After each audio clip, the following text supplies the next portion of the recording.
So anyways, just something to think about. This is a big passage. So now what about the book of Jashar? Just raising this from 1013, the book of Jashar, I'm just trying to say there were other books in the ancient world that were running around, other historical records. Joshua cites the book of Jashar, apparently on the sun standing still thing, and says, hey, go over and see the footnote here, this book of Jashar. This book has been lost. It's not an inspired book, but does it tell the truth? Apparently Joshua says the book was telling the truth about how the battle went down. But are all books that tell the truth inspired by God? Are all books that tell the truth inspired by God? Not necessarily. And so Joshua just cites this book, and I just think it's interesting. Now, the northern campaign. We saw the southern campaign, and now there's going to be a northern.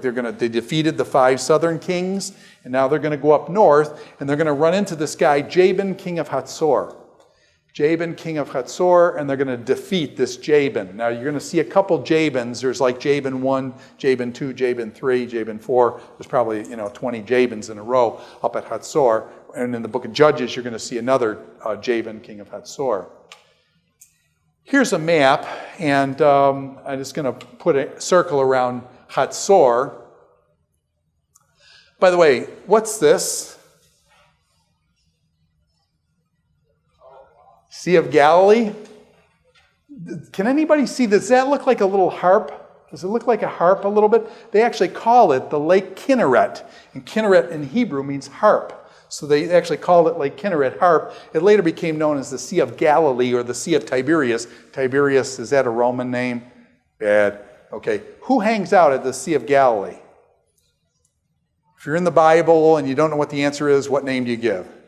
Jesus. Okay, so Jesus, remember Jesus hangs out Sea of Galilee, fishing in the Sea of Galilee, storms in the Sea of Galilee, feeding people by the Sea of Galilee, Sermon on the Mount beside the Sea of Galilee right here probably. And so Jesus, the Sea of Galilee. Now Hatzor is located, 5, 6, 7 miles up here.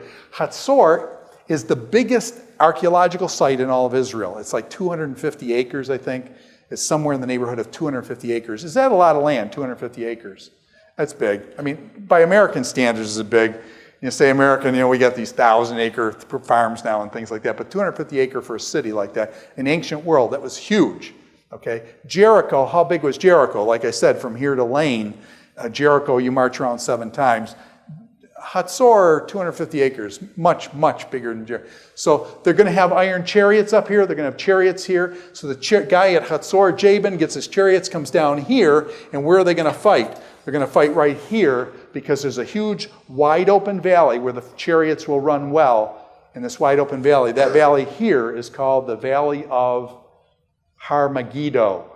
The Valley of Har means mountain of Megiddo. The Valley of Har Megiddo, if you say that real fast in English, you get the Valley of Armageddon, Har Megiddo, the Valley of Armageddon. This is where Armageddon is right here. Okay, now we'll look at this more closely later. This is the Valley of Armageddon, okay? At Har Megiddo, the mountain, it's just outside the mountain of Megiddo. Megiddo's right here. So this is where they come down and do the battle. Joshua goes up, does he win?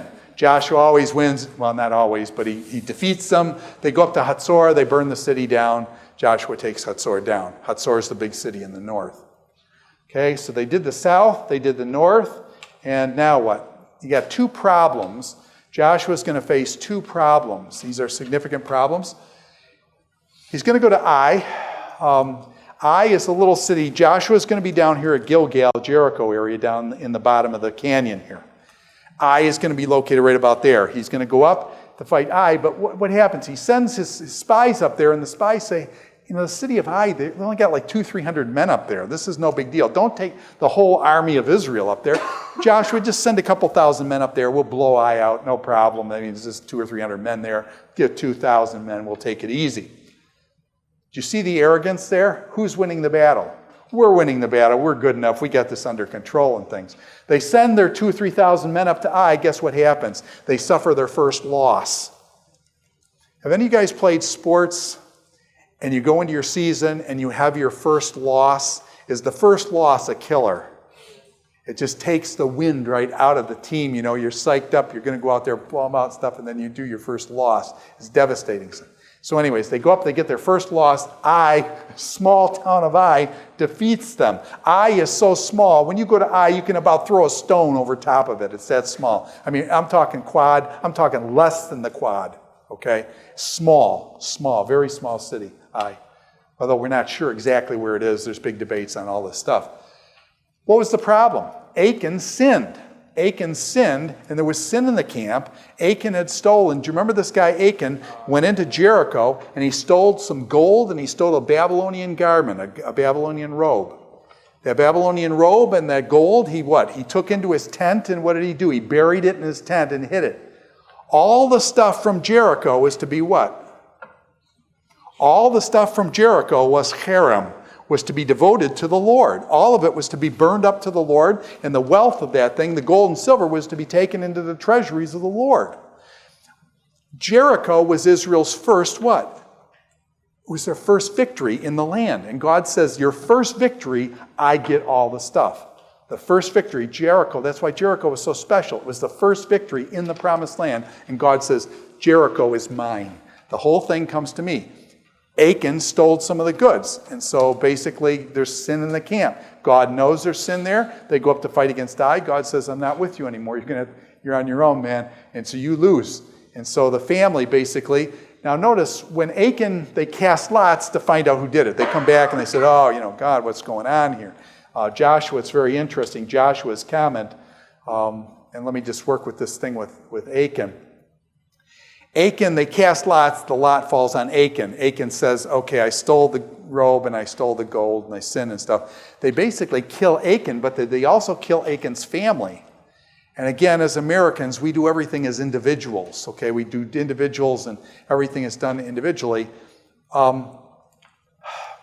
Some people try to mitigate that, why the family was killed, by saying, did the family know that he had buried these stolen objects in the ground? So the family was partially responsible because they didn't tell anybody, and these other guys went up and got killed for this, and so the family was partially culpable because they knew what their father had done. That's part of it. Another way of looking at this is through the lens of corporate personality. That in certain cultures, they view, in American culture, is everybody an individual.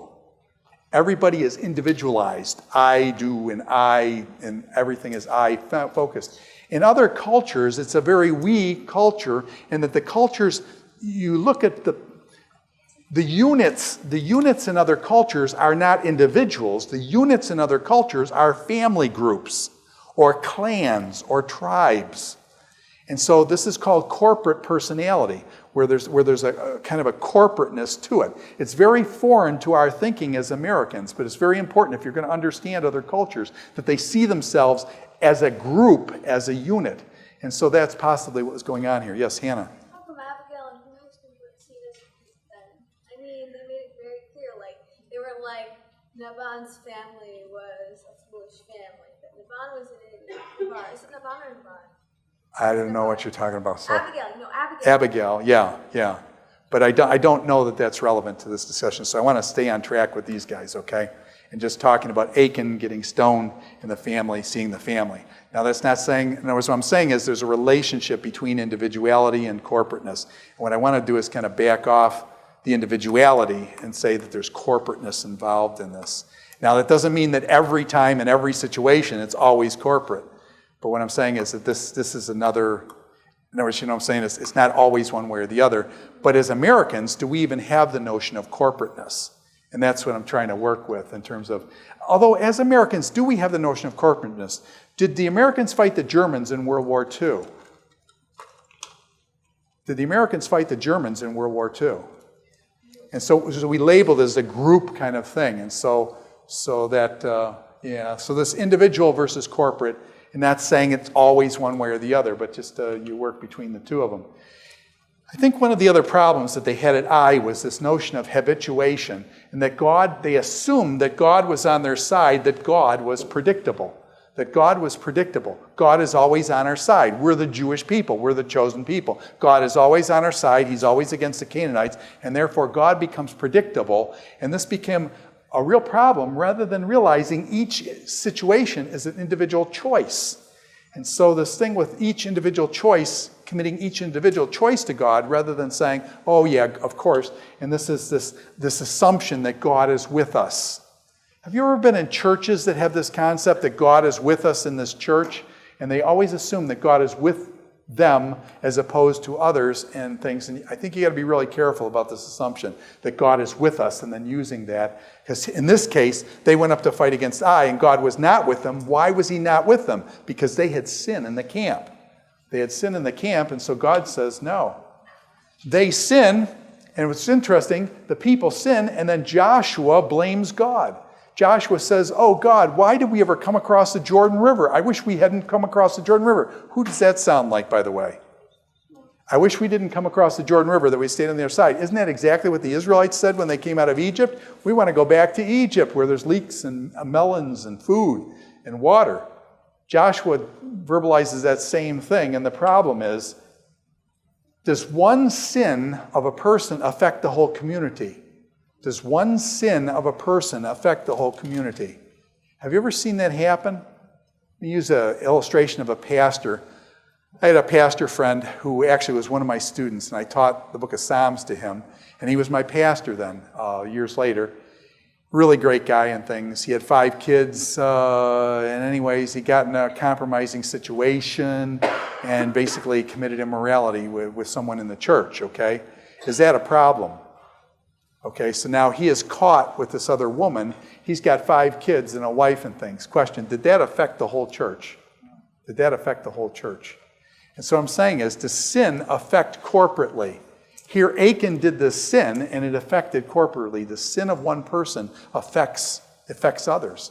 And so this Achan sin thing, you've got to be aware of that how should I say, we are not just individual marbles going through life. We're connected to one another, and the sin of one person affects, did the sins of your parents affect you? Did your sins affect your parents? Sure.